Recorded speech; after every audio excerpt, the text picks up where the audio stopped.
प्रभात पांडे जी के ये चाचा हैं, नाम है मनीष पांडे।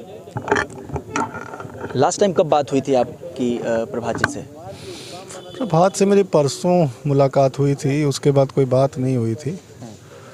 और ये इसको फिर कल एकाएक वही फ़ोन ही आया शाम को मेरे पास कि अस्पताल में जो है वो अस्पताल माफ़ करिए हमारे कांग्रेस मुख्यालय में वो बेसुध गिरा पड़ा हुआ है। जब यहाँ से वो कल गए थे, मतलब यहाँ से कल गए थे वहाँ रहते? नहीं, वो लखनऊ में ही रहते थे मेरे साथ। किसी को पता था यहाँ पे कि वो जा रहे हैं विधानसभा का घेराव? किसी को नहीं पता था भैया। मैं मना करता रहता था। जब यहाँ सेंट एंड्रयूज में पढ़ता था तो उस समय उसको यूथ कांग्रेस में लोगों ने प्रदेश सचिव वगैरह बनाया था, तो मैंने बल्कि मना किया था। तो अब धीरे धीरे वो राजनीति से दूर हो गया था, लेकिन प्रदर्शन में कैसे पहुंचा ये समझ में नहीं आया।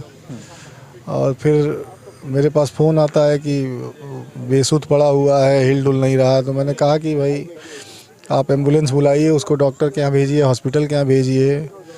तो कहने लगे कि भैया एम्बुलेंस आ नहीं रही है, अब बहुत जाम है, फ़िलहाल आप लोग आइए। तो मेरा वहीं बगल में ऑफिस है, कांग्रेस कार्यालय के बगल में।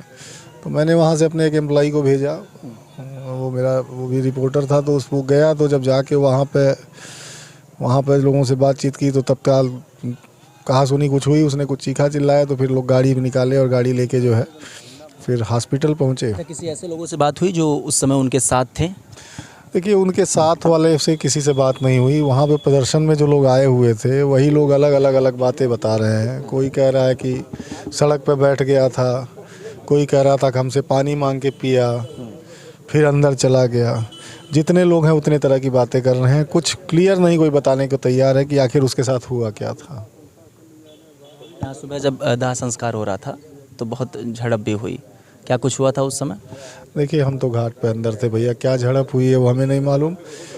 चूँकि कल अस्पताल में डिप्टी सीएम ब्रिजेश पाठक जी भी थे और कांग्रेस के प्रदेश अध्यक्ष अजय कुमार राय भी, दोनों लोग थे। तो अजय राय ने कहा था हमसे कि भाई हम आएंगे, हमारा कार्यकर्ता रहा है, तो हम इस दुख की घड़ी में आपके साथ हैं, तो हम आएंगे उसके अंतिम संस्कार में शामिल होने। तो हमने कोई मना नहीं किया था कि भाई वहीं गया था, वहीं उसकी जान गई थी। जिससे आपकी पर्सनल बात हुई थी? हाँ, बातचीत होती रहती, चूँकि मैं भी जर्नलिस्ट हूँ यार, मतलब लखनऊ में हर कोई जानता है। इस मामले को लेके भी बात हुई थी। इस मामले में भी उन्होंने यही बताया था कि भाई अब हम लोगों को पता नहीं चला, हम लोगों को तो इको गार्डन लेके चले गए थे, पीछे क्या हुआ हम लोगों को पता नहीं हुआ। फिलहाल उसमें मैंने आर्थिक आश्वासन दिए उन्होंने? अब देखिए, उन्होंने अपनी कोई घोषणा की है कुछ लाख रुपए, 10 लाख रुपए, 5 लाख ऐसे कुछ देने की। मुझे उससे कोई मतलब नहीं है, ना तो मुझे उसकी ज़रूरत है। लेकिन इसके बाद और कोई कमाने वाला घर में आर्थिक?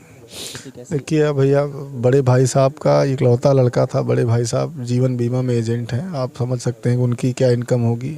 इकलौता लड़का था, एक छोटी बहन, 2 छोटी बहनें हैं, एक की शादी हो गई है, एक अभी मेरे ख्याल से 8th या 9th में पढ़ रही है अभी।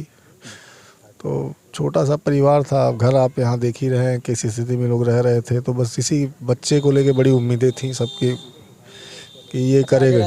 ये नहीं बताया आपसे कि राहुल गांधी या प्रियंका गांधी कुछ आएंगे यहाँ पे, नहीं आएंगे? क्योंकि इसके पहले अभी संभल और हाथरस में हाथरस में पहुँचे थे, संभल जाने की कोशिश कर रहे थे। हाथरस की घटना बहुत पुरानी हो गई थी, यहाँ पे उनको आना चाहिए था।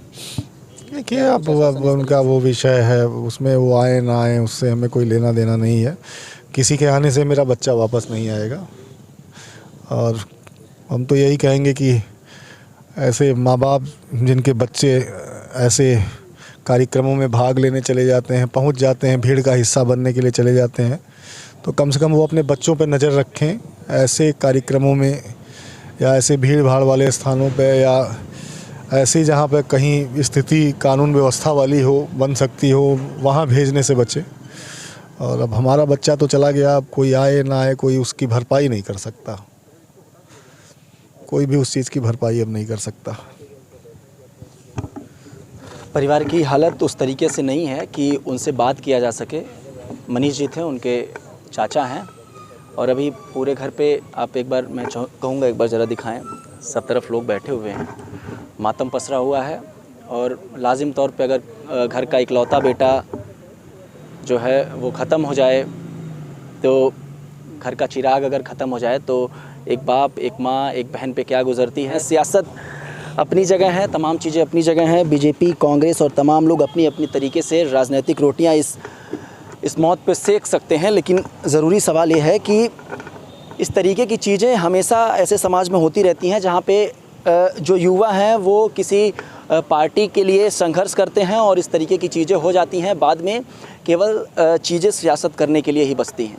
नाजुक दौर है और उसमें बहुत कुछ पूछने लायक नहीं था, लेकिन जितने लाजिम सवाल थे वो ज़रूर हमने उनसे पूछे और ये जानकारी प्राप्त करने की कोशिश की कि आगे क्या कुछ है और क्या कुछ आर्थिक आश्वासन जो है नेताओं और प्रशासन के द्वारा मिल सका है।